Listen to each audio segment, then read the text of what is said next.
So last week we had the Grand Theft Auto, the Trilogy, the Definitive Edition released, and it didn't go over so well. There were a lot of issues with this game, performance issues, bugs, glitches.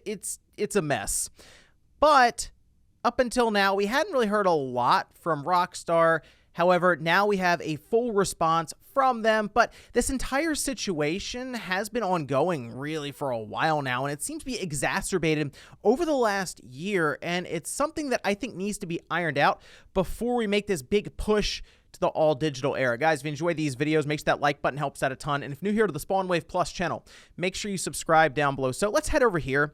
This was posted up over on the RockstarGames.com website under their Newswire section, saying a note from the Rockstar Games team around Grand Theft Auto, the Trilogy. They say, we want to provide an update regarding the unexpected technical issues that came to light as part of the launch of the Grand Theft Auto, the Trilogy. First, want to sincerely apologize to everyone who has encountered issues playing these games. That's the vast majority of people have run into some issue. I actually had to stop playing Grand Theft Auto 3 on the Switch. It was just very difficult because of the frame rate issues with the game. Just trying to drive around. If it's raining, good luck there. But San Andreas is a little bit better in terms of frame rate, but the glitches, the bugs, it's so obvious when you're playing it that there's just a problem with any of the three games that you want to pick up. But they say the Grand Theft Auto series and the games that make up this iconic trilogy are as special to us as we know they are to fans around the world. The updated versions of these classic games did not launch in a state that meets our own standards of quality or the standards of our fans that have come to expect. I have to imagine that quality assurance saw this stuff. Like, if we see it so easily, yeah, people who are spending time testing every aspect of this game for hundreds of hours would probably be like, this isn't ready for launch, so should probably delay it. I don't know. I guess Take-Two said, nope, it's going out there, and that's final. I mean, they wanted to get it out there for the holiday. It's pretty obvious considering they released the digital version, and then the physical copy came later. So this whole release just seemed so like forced almost. But they say we have ongoing plans to address the technical issues and improve each game going forward. With each planned update, the games will reach the level of quality that they deserve to be. I don't know how long it's going to take for them to fix this game, because the amount of issues that have been documented, it's a lot. Like, it's not necessarily Cyberpunk level, but it's close. I mean, the fact that there are 3 different games packed in and they have to continue patching each one and fix this across multiple platforms, which includes down to like the Switch. Yeah, it's going to be a bit of work there. This is something I think that will be ongoing into 2022. I don't know if it'll be a roadmap like Cyberpunk, but it'll be quite a few patches and hotfix, I believe, here. They do say that they're hearing reports of members of the development team being harassed on social media. Yeah, don't do that, obviously.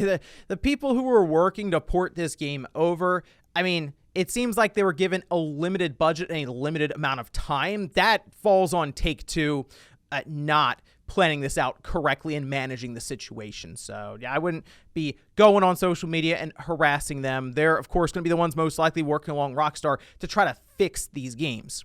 But they do say they will be adding the classic PC versions of Grand Theft Auto 3, Vice City, and San Andreas back to the Rockstar store shortly as a bundle. And everyone who has purchased the Definitive Edition Trilogy for PC from the Rockstar store through June 30th, 2022, you'll just receive these classic versions in their launcher library at no additional cost.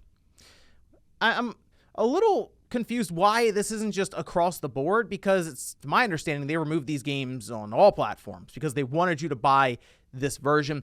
You could say they wanted to remove the confusion that could pop up from there being 2 different Vice Cities on the store, but they weren't selling them separately anyway. So it's pretty obvious which one is which. Clearly, they just wanted to be able to sell the bundle as it is, not giving you an alternative away from it. So I think the right move would be to then also reinstate these games on all platforms they were on originally, within reason. I don't know if there's any legacy systems that they had them on that they're not going to put them back in that digital store. But still, it seems odd that they were like, oh yeah, just the PC. Unless it's because the game itself was legitimately revoked from people who had bought the game, which was a massive issue. But here's the big thing that appears to really have a spotlight shining on it currently, and it's something we're going to be dealing with as we, of course, move more and more into like the all-digital era when it comes to games, because I've said it before, I'll say it again, I'm sure many, many times, it's coming. It's going to happen. We're going to get to a point, maybe next gen, where we have a PlayStation 6 and whatever Microsoft decides to call their next system that won't have a disk drive at all. Like there won't be an option. We won't have one that takes a Blu-ray and one that doesn't. They're just going to have one system, and it's all going to be pointing towards their digital subscriptions like Game Pass or their digital storefront like Sony with their PlayStation Network. But like, if you think about it now, Sony has a pretty bad refund policy. Nintendo has the same issue right now, and you don't think they're working towards that digital era? That's also, I'm sure, coming from Nintendo's side, just at a bit slower. They got to get their online stuff figured out, right? But Sony is kind of leading the way there. We see that with the number of PlayStations they have out there in circulation currently, and their monthly active users being very, very high. But like, here's a great example of this. If games are $70 now, which Sony did push up the price from a first-party perspective to $70, I'm sure Nintendo and probably Microsoft will follow suit at some point. They should really change the refund policy. The idea here is when you download a game from Sony, their PlayStation Store, that's it. Like, you can't return the game at all.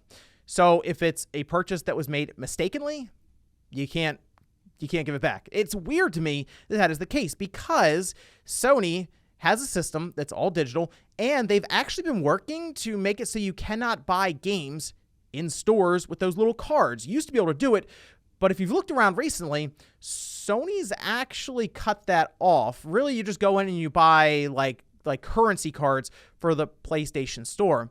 And as I said, Nintendo is also guilty of this. If you just look at their refund policy here, refund request for downloaded game or DLC, they even say wrong game, didn't like, accidental purchase. We're unable to provide refunds or exchanges for mistaken purchases. Like that's their refund policy for digital games. And it's not like we don't have good examples of digital storefronts that do it right, like Steam. You play a game for a couple of hours and then it's yours. That's the idea there. So if you buy a game and it's just broken or you don't like it, you've played it for maybe half an hour, you can return it. Like Steam will just give you your money back, and it's immediate. I believe Microsoft is a bit more lax with their refund policy as well. I don't think it's like Steam level, but it's better than what we have here with Sony and Nintendo. I've heard a lot of people online who bought a game, didn't like it, and Microsoft just refunded it. Like, that was it. It wasn't a whole back and forth thing. You can talk to these companies like Sony and Nintendo and kind of go back and forth with a customer service representative after, I'm sure, waiting on the line for a while. And eventually they'll do the whole thing. We're like, all right, this time we can do that. Yeah, like it's weird that we're still at that point with digital games, specifically with Sony, because they are much further ahead than Nintendo, but really across the board with the obvious direction we're going in with gaming currently and digital purchases. They should have had this figured out like years ago. And I mentioned it's been exacerbated with things like Grand Theft Auto Trilogy, but really this has been going on for a while now. I mean, Cyberpunk was a whole thing to where Sony had to remove it from the store because so many refund requests were coming through. And if they just started doing that, well, that would set a new precedent for their refund policy with digital games. So in their mind, it wasn't worth having Cyberpunk on their store anymore. That's how, again, Sony is working out this refund policy right now. And I mean, if you look at Battlefield 2042, another good example, a game that doesn't appear ready for release, gets pushed out there. I mean, you can see the scores here, 66 Metacritic, 3.5 user. And if you've played Battlefield, you may enjoy it at times, but I think everyone who's playing that looks at it and goes, yeah, there's some issues with this game from a technical side of things. The other day I was playing it, I was done playing Halo, and I jump on Battlefield, and you can go up an elevator, right, to get to the top of one of the buildings. I go in the elevator, it starts moving up and just leaves me. So I'm like in this elevator shaft looking around, stuck. And the word anti-consumer gets thrown around a lot in gaming, like for the smallest things, right? But this is legitimately a big deal based on where we are heading in games right now with digital purchases. And it's to the point where people can't even talk about it online, although I guess you can't really talk about much of anything online without becoming a whole back and forth. But like, they had to lock this thread because people can't be civil.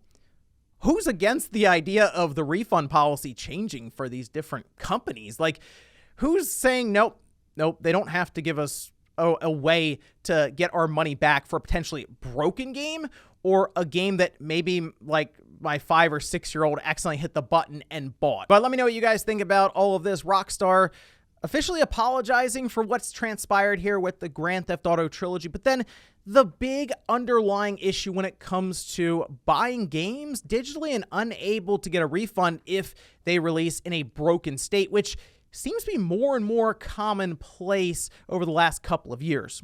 Thanks, guys, for watching, and I'll see you next time.